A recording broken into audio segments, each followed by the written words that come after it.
Our job is hard at Everything Kitchens. We put our top 5 ice cream makers to the test, making 5 batches of vanilla ice cream to find the best product for you. We're looking for a rich, creamy finish free of any icy texture. The less ice crystals that are formed while in the freezer, the better.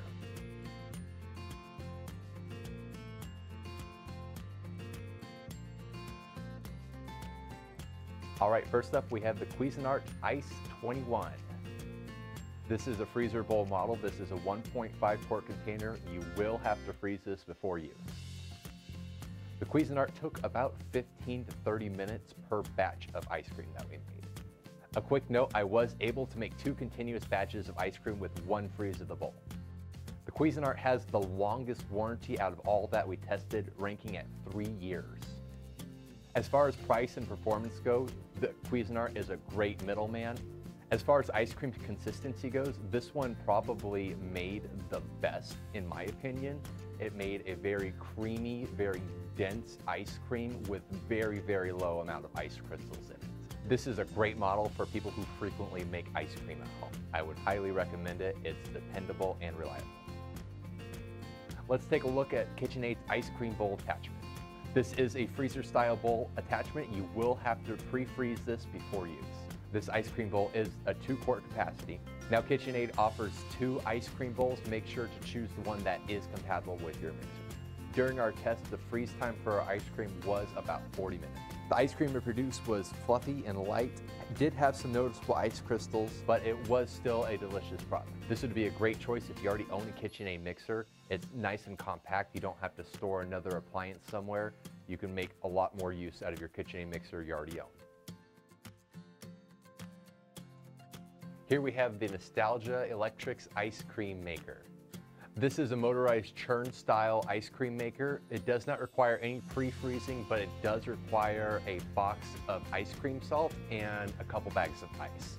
To freeze the ice cream, we surround this container with ice and salt to get a very cold temperature that will help your cream freeze. The freeze time for the Nostalgia is about half an hour for a full gallon of ice cream. The ice cream produced from the Nostalgia reminded me of a store-bought ice cream feel, which isn't a bad thing. It wasn't too creamy, but it wasn't too airy. It was a nice in-between. Small amount of ice crystals were noticeable. As your ice melts, the bottom will become colder than the top. So at the bottom of your canister, you're going to have a more solid ice cream. At the top of the canister, you're going to have more soft serve. So make sure to mix it up before you serve all of your ice cream to your guests. Since the Nostalgia offers an entire gallon container, it's great for a big family picnic or get together, or if you just need to make a bunch of ice cream at once. This little guy is the Norpro manual ice cream maker. Nothing brings a family together like ice cream. So this is a hand churn. You do have to churn it yourself. It takes about half an hour altogether to churn it. So make sure you've got some friends or some family to churn this for about half an hour to get yourself some nice ice cream. In this case, we got some coworkers to help us out.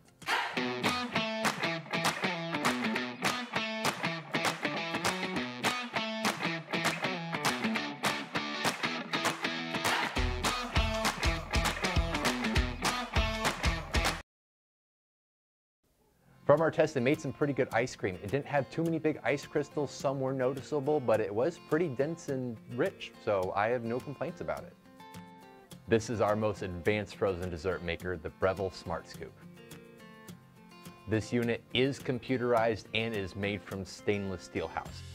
Like your refrigerator, the Smart Scoop has its own compressor to freeze the ice cream. So no salt, no ice, and no pre-freezing on this unit. The Smart Scoop does have a 1.5 quart capacity. Unlike our other units, the Smart Scoop has 12 different hardness settings to make everything from gelato to sorbets to frozen yogurt to frozen custards. From the time we pressed start on our Smart Scoop ice cream machine, it took about 60 minutes to create our ice cream. With our test batch of vanilla that we ran through the machine, it did turn out very creamy and custardy. Still, a small amount of ice crystals were noticeable, but other than that, a great product. Although the Smart Scoop did take about 60 minutes to freeze the ice cream, a lot longer than all the other units, you do not have to wait for the bowl to pre-freeze, you do not have to buy any ice, you do not have to buy any salt, and you can make batch after batch of ice cream. The fun part about this Breville is that it does make a bunch of fun sounds, so when your ice cream is done, it'll sound like the ice cream man's coming to your house. The Smart Scoop is a great choice for a home chef, anyone who wants to make ice cream on a regular basis, or who wants to experiment with ice cream without waiting about 16 hours for your bowl to refreeze to make another batch. We wanted to test a variety of ice cream makers so you can find the right style for you. Personally, as a chef, I think the Cuisinart Ice 21 came out on top for me. I don't make ice cream all the time, but when I do, I want it to be perfect. I want it to be like a restaurant quality ice cream. Having no ice crystals at all is what really set the Cuisinart apart from its competition, and that's what makes this one my top pick. If you have a love for ice cream, check out our chef-created ice cream recipes over at everythingkitchens.com. We have smoked banana and praline ice cream, and we also have some awesome Earl Grey and chocolate custard. You'll love it.